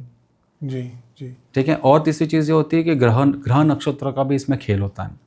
आप किसी पंडित के पास जाओगे तो पंडित बोलेगा आपका राहु खराब है, इसलिए आपको सक्सेस नहीं मिल रहा है, क्योंकि सक्सेस के प्लैनेट राहु है जी। तो हम राहु के पीछे भागते हैं। बट मुझे ये बोलना है कि आप किसी प्लैनेट्स के पीछे मत भागो, आप अपने कर्मों पे फोकस रखो, आप अपने नियत साफ रखो, आप अपने इंटेंशंस को क्लियर रखो। बिकॉज अगर आपका इंटेंट क्लियर है ना, तो सब कुछ आपके पास चल के आएगा। और आप एक नाम पकड़ लो भगवान का, और बस दिन भर उसी में लीन रहो, उसी में आप मतलब अपने आप को खो दो, तो माया खुद चल के आपके कदमों में आ जाएगी। सर अभी जो वर्ल्ड है सर, जैसे कि आपने कहा कि हर किसी को भागना है, हर किसी को जल्दी जाना है। I have experience the same thing. Traffic में लोगों को ऐसे दौड़ते हैं कि अपने लाइफ से ज़्यादा और दूसरों के लाइफ से ज़्यादा उनको परवाह है कि मुझे घर पे पहले पहुंचना है। Sir in every place, whether it's a corporate world, whether somebody is doing a business, whether somebody playing a sport, ठीक है सर, स्पोर्ट्स एक ऐसी जगह है, वहाँ पे कंपटीशन है, वहाँ पे जीत हार वो चीज़ें मायने रखती हैं। लेकिन सर हर जगह कंपटीशन हो गया है, बिजनेस में कंपटीशन हो गया है। आप अगर कोई जॉब करते हो उसमें बहुत सारा कंपटीशन हो गया, और कंपटीशन के साथ ही सर चीज़ें बहुत ज़्यादा पॉलिटिक्स होता है just to stay ahead of the curve. Sir bad tricks खेली जाती है सर, एक दूसरे के बीच में ऐसा कंपटीशन होता है कि एक दूसरे के बीच में जेलेसी, हेट्रेड हो जाता है, फेवरेटिज्म होता है। बहुत सी ऐसी चीज़ें आज के वर्ल्ड में हो रही है because of the competition. But sir if somebody who not ahead but he wants to stay happy, he wants to stay content, so sir ऐसे बंदे ने या फिर जो भी पर्टिकुलर पर्सन ने अगर ये कंपटीशन में नहीं रहना है, उसको रैट रेस में नहीं रहना है, but still he is in, तो उसमें से वो एग्जिट कैसे करे? आप अपने आप को कमल के फूल की तरह ट्रीट करो। कमल कहाँ खिलता है सर? कीचड़ में ही खिलता है। कीचड़ में खिलता है। तो ये जो रैट रेस है, ये जो जेलसी है जी, ये जो एक दूसरे को नीचे दिखाने वाले ट्रिक्स लोग यूज़ करते हैं, ये सब कीचड़ वाले ही लोग हैं जी। ठीक है। अगर आपको अपना सुकून चाहिए तो आप कमल में रहो, और कमल किनको चढ़ता है? ब्रह्मा जी को चढ़ता है, लक्ष्मण को चढ़ता है। जी। तो आप अपने चरित्र को ऐसा बना दो कि आपको इन सब चीज़ों से फ़र्क नहीं पड़ना चाहिए। और कलयुग में पता है सबसे बड़ा राक्षस कौन है? मैं और तू। और छोटा हो गया, मतलब हमारे मन में क्या है, अगर तूने ऐसा किया तो मैं ऐसा करूँगा, तूने मुझे ऐसा बोला तो मैं तुझे ऐसा करके बताऊँगा। समझ रहा है? तो जब आपके आसपास इस तरह के लोग हैं ना, तो ये वो राक्षस है आपके आसपास कलयुग के, जो आपको गिराने के लिए आपके साथ चल रहे हैं, आपको आगे बढ़ाने के लिए साथ चल रहे हैं। क्योंकि आगे तो आपको अकेले को बढ़ना है जी। क्योंकि कमल ही एक ऐसा फूल है जो कीचड़ में खिल सकता है। आप गुलाब रख दो, आप कोई भी और फूल रख दो, वो नहीं टिक पाएगा उसमें। जी। ठीक है। तो आप अपने आप को सौभाग्यशाली मानो कि आप इस तरह की झुंड में फंसे हुए हो। क्यों? क्योंकि ये लोग आपसे कंपटीशन करके खुद की लेवल लोगों को बता रहे हैं जी। और ये मान चुके हैं कि आप उनसे श्रेष्ठ हो, तभी तो वो आपको पीछा छोड़ना चाहते हैं। बिल्कुल। So accept the fact that you are over and above others, और आप आगे बढ़ो। ठीक है। हम क्या करते हैं पता है? हम बहुत जल्दी डिमोटिवेट हो जाते हैं। हमें लगता है कि यार ये मेरे बारे में ऐसा क्यों बोल रहा है, ये तो मेरा अपना है, मेरे साथ में ऐसा क्यों करता है। मेरे साथ में भी ऐसा होता है, बहुत बार होता है। मैं भले ही कितनी भी अच्छी बातें करूँ, at the end of the day मेरे अंदर एक ह्यूमन इमोशन जग जाता है कि यार ये तो मेरा बहुत अच्छा दोस्त है, ये मेरे साथ में कंपटीशन क्यों कर रहा है, मुझसे ऐसे बिहेव क्यों कर रहा है, ये तो मेरे घर का इंसान है, मुझे नीचे क्यों दिखाना चाहता है। आता है ये, और सबके मन में आता है। बट तब इमीडिएटली मेरा माइंड स्विच होता है कि यार वो तो अच्छा ही काम कर रहा है तेरे लिए। मतलब वो ये एक्सेप्ट कर चुका है कि तू उससे बेहतर है, वो ये एक्सेप्ट कर चुका है कि वो तेरे लेवल पे कभी नहीं पहुंच सकता है, इसलिए तुझे पीछे खींचने के लिए पड़ा हुआ। तो अगर हम ये सोच लेके चले कि मेरे आसपास जो भी लोग हैं जो ये प्रपंच क्रिएट कर रहे हैं पॉलिटिक्स का, जेलसी का, जी लोग तो यहाँ तक ब्लैक मैजिक भी करने पे उतारू हो जाते हैं, सुनने ठीक में आ है। रहा है। तो ये सारी चीज़ें जब लोग करते हैं तो आप ये मान लो कि आप डेफिनेटली उनसे कहीं ज़्यादा ऊपर हो जी और वो आपके लेवल तक नहीं पहुंच सकते, इसलिए वो आपको अपनी लेवल पे लेके जा रहे हैं। जी अब ये आपको डिसाइड करना है कि आपको उनके लेवल पे जाना है या आप अपनी एनर्जीज को प्रोटेक्ट करके आगे बढ़ोगे, ये काम आपका है। This is what I believe इन। नहीं सर, ट्रूली।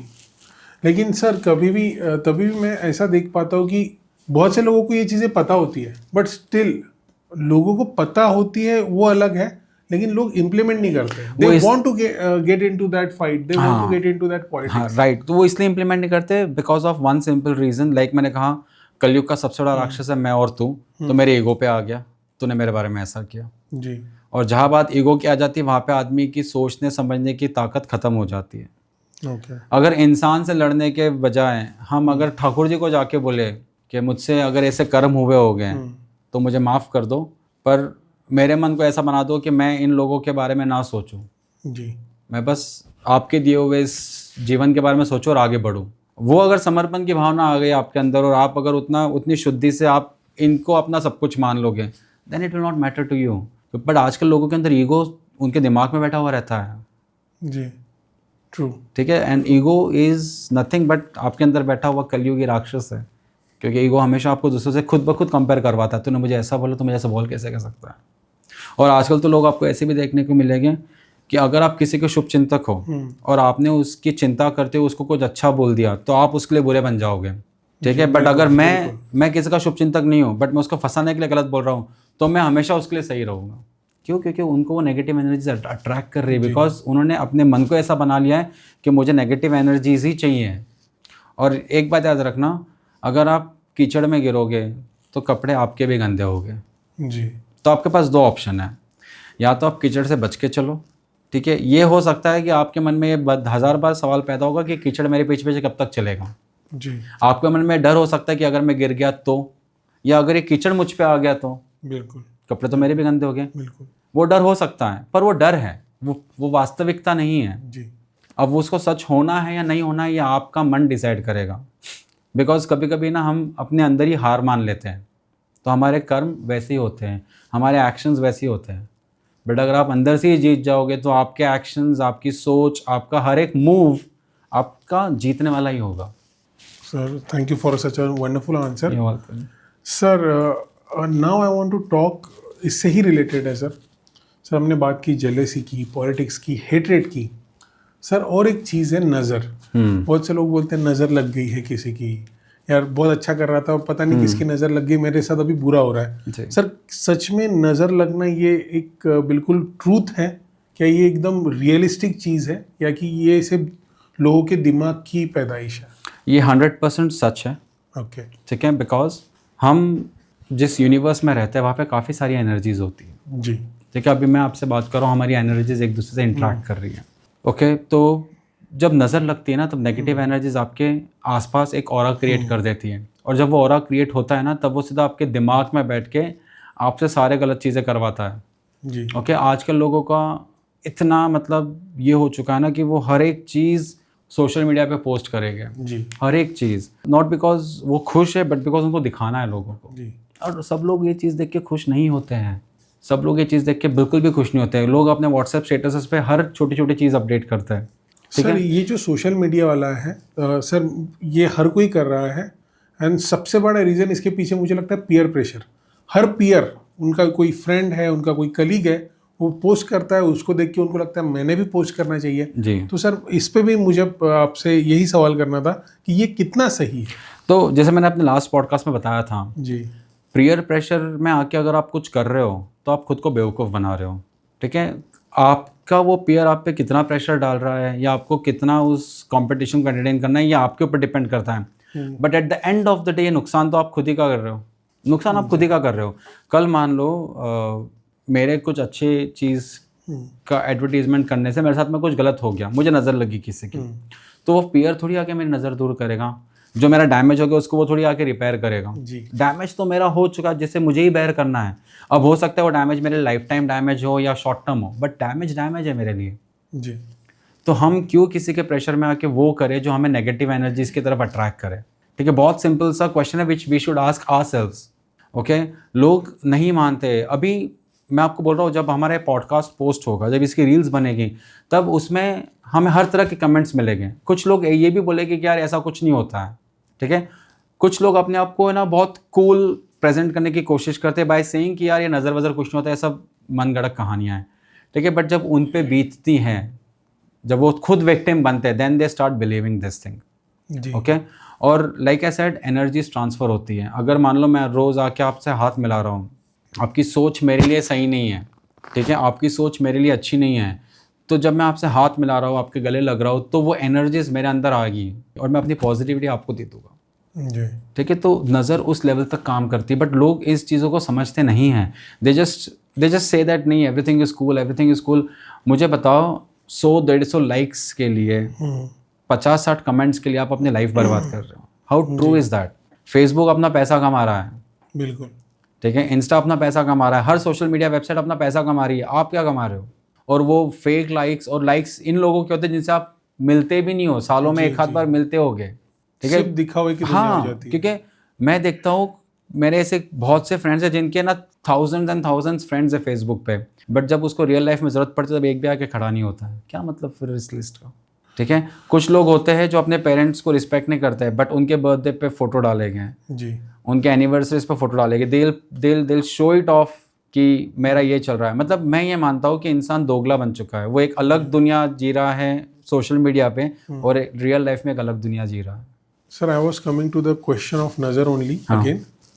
अभी सर बहुत से लोग, इफ कपल में अगर जो वाइफ है वो अगर प्रेग्नेंट रही, तो सर बहुत से लोग पहले ही अनाउंस करते हैं, या फिर बहुत से लोग चीज़ों को छुपा के रखते हैं। बहुत से लोग बेबी होने के बाद उसका फ़ोटो सोशल मीडिया पे सीधा पोस्ट करना स्टार्ट कर देते हैं, बहुत से उसका रील्स बनाते हैं। सो सर, ये कितना सही है, और ये इस चीज़ का क्या कंट्रोल है? मतलब जैसे ही वंस समबडी गेट प्रेग्नेंट, तो उसके के बाद सीधा लोग अनाउंस करना स्टार्ट करते हैं, ये सही है या फिर उन्होंने रुकना चाहिए? दूसरा सर, जैसे ही बेबी हो जाता है, they start posting videos, reels और सोशल मीडिया। सर, इसका क्या इम्पैक्ट हो सकता है? फर्स्ट ऑफ ऑल, आपको पोस्ट करना ही क्यों है? मतलब एक सीधा सवाल मेरा है सभी से कि आपको पोस्ट करना ही क्यों है? आपकी लाइफ बढ़ रही है, आपका परिवार बढ़ रहा है, ये आपकी खुशी है, आपको लोगों को क्यों बतानी है? जी। जिन्हें पता चलना हो तो यही पता चल जाएगा, ठीक है। आजकल पता है क्या होता है, फैमिलीज़ में ही देखने को मिलता है, जहाँ पे जॉइंट फैमिलीज़ होती हैं। फॉर एग्जांपल, 2 भाई हैं, एक बड़ा एक छोटा। छोटे भाई के बेटे की पहली रिश्ता पक्का होगा, तो बड़े भाई का बेटा की रिश्ता पकड़े, तो वो उनमें ग्रजेस आ जाएंगे कि देख यार, इसकी पहले शादी होगी, तेरी अभी तक नहीं हुई। तो वो एक कंपटीशन वहाँ पे हो जाता है, तो वहाँ पे नज़र लगनी शुरू हो जाती है, ठीक है। वैसे ही हम अगर प्रेग्नेंट होते हैं, मतलब जब फीमेल्स प्रेग्नेंट होते हैं, माताएं प्रेग्नेंट होती है, जब उनके एड्स लोग पोस्ट करते हैं, ठीक है। फर्स्ट ऑफ ऑल, मुझे मतलब मेरा सोचना ऐसा है, मैं गलत हो सकता हूँ, ये सेलिब्रिटीज़ से ये ट्रेंड शुरू हुआ है, बिकॉज मैंने काफ़ी सेलिब्रिटीज़ के पोस्ट देखे, जब वो प्रेग्नेंट थे तो उन्होंने पोस्ट किए थे, तो वहाँ से हम लोगों ने भी उस ट्रेंड को शुरू कर दिया है।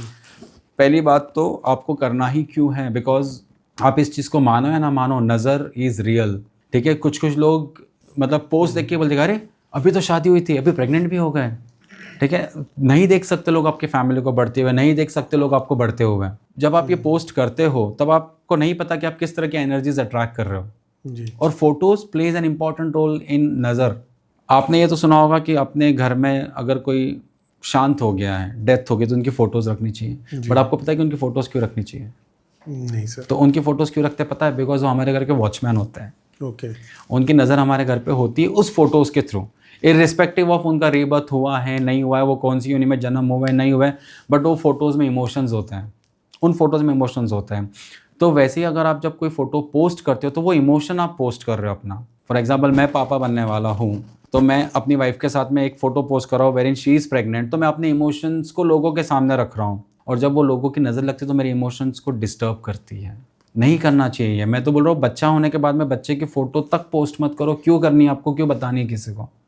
आप थोड़ा सा पीछे जाके देखोगे तो पहले का जो टाइम था वो बहुत सही था जी। वहाँ पे लिटरली आपको फ़ोटो स्टूडियो में जाके फ़ोटो शूट करनी होती थी जी। और वो फ़ोटो शूट भी आपके एल्बम में रहती थी, और वो एल्बम दूसरों को तब मिलता जब आप उनको बोलते थे कि आप ये एल्बम देखो। बिल्कुल ठीक है। और तब आप देखोगे तो तब है ना, प्रेगनेंसी भी ईजी थी, तब बच्चे संभालने भी इजी थे, बच्चों को बड़ा करना भी इजी था। अब तो प्रेगनेंसी भी कॉम्प्लिकेटेड हो चुकी है। कितने लोगों को प्रेगनेंसी में ही कॉम्प्लिकेशन आ जाता है, और जैसे ही कोई बोलेगा कि नहीं यार ये कॉम्प्लिकेशन इसलिए आ रहा है क्योंकि तूने फोटो पोस्ट की थी, तो पहली बात तो यकीन ही नहीं करेगा वो, क्योंकि खुद की गलती है ना, तो मैं क्यों मानूं। बट नज़र is real, it transfers energies not only by touching but also by seeing.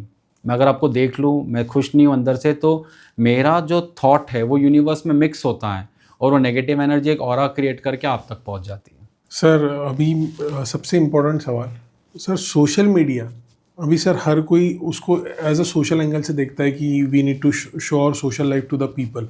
Sir social media के बेनिफिट्स भी हैं, उतने ही लॉस है, बट आपके हिसाब से सोशल मीडिया हमारे लाइफ को बेटर बना रहा है या फिर वो एंजाइटी बढ़ा रहा है अपने? Depends on what you access on social media. Okay, ठीक है, सोशल मीडिया में आप देखो, मैं बोलूँगा सोशल मीडिया एक लाइफ चेंजिंग टूल भी है, because for people like me, आज इतने यूथ्स हैं, अगर आप सोशल मीडिया पे प्रेमानंद जी को देख रहे हो, इंद्रेश जी को देख रहे हो, पुंडरिक जी को देख रहे हो, अगर आप भागवत स्पिरिचुअलिटी के रील्स देख रहे हो, तो वो आपके अंदर वो एनर्जी क्रिएट करेगा, अपने आप आपके थॉट प्रोसेस को चेंज करेगा। आज इंडिया का यूथ इतना चेंज क्यों हो रहा है, आज लोग वृंदावन की तरफ इतने डाइवर्ट क्यों हो रहे हैं, प्रेमानंद जी को इतना क्यों मान रहे हैं? क्योंकि लोग वो रील्स देख देख के सोशल मीडिया पे बन रहे हैं वैसे हैं, मतलब उनके वो एक एक मिनट के रील्स लोगों के दिमाग को इम्पैक्ट कर रहा है। वही अगर आप सोशल मीडिया पे गलत कंटेंट देख रहे हो जी, ठीक है, आप डिप्रेसिंग कंटेंट देख रहे हो, तो आपके आसपास आप वो एनर्जीज क्रिएट कर रहे हो। एक बात मैं हमेशा बोलता हूँ, बहुतों को बोलता हूँ कि आपका फ़ोन इज़ राहु। ठीक है, Rahu is a planet. Rahu का एक ही काम होता है, या तो वो आपकी लाइफ को बहुत शानदार बना देगा जिसे लाइफ टाइम तो कोई डिस्टर्ब नहीं कर सकेगा, या तो उसे इतनी बदतर बना देगा कि जिसे कोई सही नहीं कर पाएगा। Your phone is Rahu. ठीक है, आप क्या देखते हो सोशल मीडिया पे, दैट डिपेंड्स अ लॉट। ठीक है, उसमें बहुत सी अच्छी चीज़ भी होती है, but at the same time उसमें गलत चीज़ें भी होती हैं। राइट, अभी लोगों को क्या लगता है, अगर मान लो मैं कोई गलत कंटेंट देख रहा हूँ सोशल मीडिया पे, और अचानक से मेरे सामने स्क्रॉल करते करते एक अच्छा कंटेंट आ गया, एक अच्छा प्रवचन वाला वीडियो आ गया, तो अगर मुझे वो अच्छा लगा और मैं उसको देख रहा हूँ, ठीक है, तो अगले ही मिनट मैं अगर किसी को जाके बोलूँगा कि यार मैंने इतना अच्छा एक रील देखा इन पंडित जी का, मुझे ये चीज़ अच्छी लगी उनकी, तो लोग हंसने लग जाते हैं, तो ये सब देखते हैं। ठीक है, अगेन पीयर प्रेशर। तो according to me it's a blessing and a curse too. ठीक है, और सोशल मीडिया पे आप चाहो तो जितना चाहो उतना नॉलेज गेन कर सकते हो, या जितना चाहो उतना नॉलेज ड्रेन भी कर सकते हो जी। ठीक है, because what you see is what you become. True. Okay, ये मेंटलिटी है कि हम जो देखते हैं हम वैसे ही बनते जाते हैं। बिल्कुल। ट्रस्ट मी, जिनकी मैं बात करता था थोड़ी देर पहले, जो स्पिरिचुअलिटी पे आ चुके हैं, जो मेरे बहुत क्लोज फ्रेंड है और मेरे आदरणीय है, वो मैं उनको बहुत रिस्पेक्ट करता हूँ, उनका सोशल मीडिया कंटेंट हमेशा कॉमेडी रील से भरा हुआ था। उनको कॉमेडीज बहुत पसंद थी, स्पोर्ट्स से भरा हुआ था। Cricket is his passion, even now cricket के लिए वो सब कुछ छोड़ सकते हैं, इतना पैशन है उनको उसका। बट पिछले कुछ महीनों से उनके सोशल मीडिया पे सिर्फ इंद्रेश जी आ रहे हैं, प्रेमानंद जी आ रहे हैं, और वो उनको वो एक मिनट में सुनने से उनके भाव चेंज हो रहे हैं। So according to me it's a blessing and it's a curse, both depends on what you watch, because what you watch is what you become. Interesting. Is what I believe in. Yeah. Such an interesting podcast this Thank is. you. Sir, I'll be coming to very important question जो मैं miss कर दिया था। हमने resolution की बात की, हमने गोल्स की बात की। सर, रिजोल्यूशन और गोल्स आप कह रहे हो कि नहीं बताने चाहिए, but what about problem sir? अगर हमारे लाइफ में प्रॉब्लम्स है, क्या वो हमने किसी अपने क्लोज वन से या फिर अपने किसी पीयर से शेयर करनी चाहिए, या फिर उसे भी हमने सीक्रेट रखना चाहिए? सी, एक बात मैं आपको बोलता हूँ कि आपका जो मन है ना, वो हमेशा आपको सही तरफ ले जाने के लिए इंट्यूट करता है। कितनी बार आपका मन आपको बोलता है कि नहीं यार, इस इंसान के पास तो ये बात मत कर, उसके पास तो बात कर, बट कभी कभी हम मोह के वश में आके अपनी प्रॉब्लम्स वहाँ भी बोलते थे जहाँ हमें नहीं बोलनी चाहिए जी।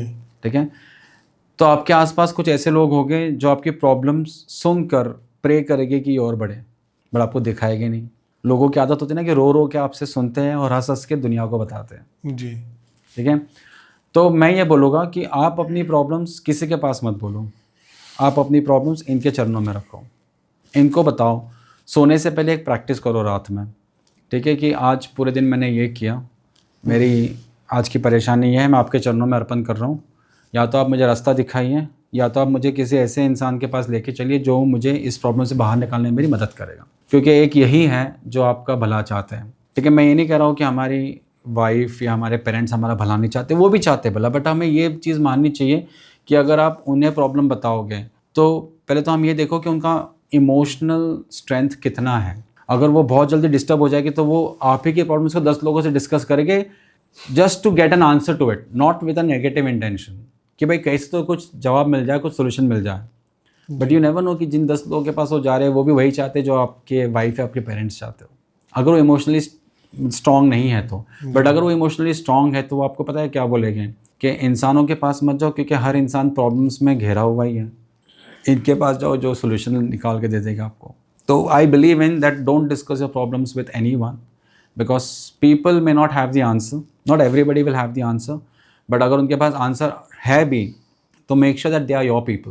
पहले उनको परख लो, जांच लो और फिर उनके सामने अपनी प्रॉब्लम्स रखो। So no goals, no resolution, no problems. No problems. Keep it with you, Yeah. and you find a solution yourself. Right, right. और ऊपर वाले पे छोड़ो सब कुछ, बिकॉज देखो आपकी जो आत्मा है, ठीक है, उसका कनेक्शन सीधा परमात्मा से है। जी, राइट, आत्मा परमात्मा से जुड़ी हुई है और हम जो शरीर में ना ये जीवात्मा है। ठीक है, तो मैं अपने अगले पॉडकास्ट में मुझे याद दिलाना, मैं आपको परमात्मा और जीवात्मा की एक कथा बताऊंगा। उसके बाद में आप ये चीज़ मान लोगे, मान क्या लोगे, आप नेचुरली इस चीज़ को फॉलो करने लग जाओगे कि मैं, मेरे सिवा मेरा कोई नहीं है। ये आपका लाइफ का टैगलाइन हो जाएगा कि मेरे सिवा मेरा कोई नहीं है। wow, interesting. Definitely we'll talk about it. Definitely, हाँ Sir, now I'm coming to the last question. जी। सर ऐसी कोई आप सजेशंस या फिर ऐसे कोई टिप्स आप देना चाहोगे जो भी ये पॉडकास्ट देख रहे हैं उनके लिए, नए साल के लिए भी, या फिर भागवत में आपने ऐसी कोई चीज़ पढ़ी हो या फिर आपको कोई ऐसी इंटरेस्टिंग स्टोरी हो जो आपके लिए लाइफ चेंजिंग रही हो, माइट बी व्यूअर्स के लिए भी लाइफ चेंजिंग हो सकती है, जो आप बताना चाहोगे? सी एक ही चीज़ बोलना चाहूँगा मैं कि लाइफ में किसी से भी एक्सपेक्टेशंस मत रखो, उम्मीद मत रखो, बिकॉज संसार आपको धोखा देने ही वाला है। आप जिससे जितना जुड़ोगे उतना ही आप उससे टूटोगे भी एक दिन। ठीक है, तो इमोशनली किसी से कनेक्शन मत बनाओ। अगर आपको खुश रहना है, अगर आपको सुखी रहना है तो खुद पे भरोसा करो, खुद के कर्मों पे ध्यान रख दो, खुद की नीयत को साफ रखो, खुद के इंटेंशंस को क्लियर करो और चलते रहो उस पाथ पे जहाँ पे आपका मन आपको लेके चले। और जहाँ आपका मन आपको सिग्नल देता है कि ये चीज़ गलत है, ये इंसान गलत है, ये सिचुएशन गलत है, वहाँ से खुद को दूर कर लो। ये मत सोचो कि कितने लोग आपके बारे में अच्छा बोलेंगे, बुरा बोलेंगे, बिकॉज कुछ तो लोग कहेंगे, लोगों का काम है कहना। सो उनको उनके हाल पे छोड़ दो और आप अपना रास्ता बनाओ। Sir thank you so much Amit Kumar Sharma sir, आप इस पॉडकास्ट पे आए, बहुत सी चीज़ें हमने बात की, बहुत से ऐसे टॉपिक्स पे बात की जो आज के प्रैक्टिकल वर्ल्ड के लिए बहुत ज़रूरी थी। और सर लास्ट पॉडकास्ट से भी ये पॉडकास्ट में भी हमने बहुत सी चीज़ें आपसे सीखी। So thank you so much for coming to my podcast. मुझे सिखाने वाले मेरे साथ बैठे हैं तो मैं तो उनको ही बोलूँगा, वही प्रेरणा दे रहे हैं, मैं तो सिर्फ एक माध्यम हूँ। So thank you so much for inviting me again. Thank you so much sir. So ये थे आज हमारे guest Amit Kumar Sharma sir. Definitely आपको ये पॉडकास्ट ज़रूर पसंद आया होगा, बहुत सी चीज़ों पे हमने इस पे बात की है।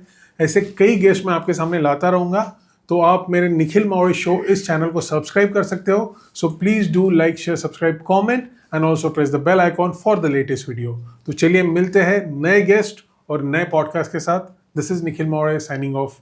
Bye bye.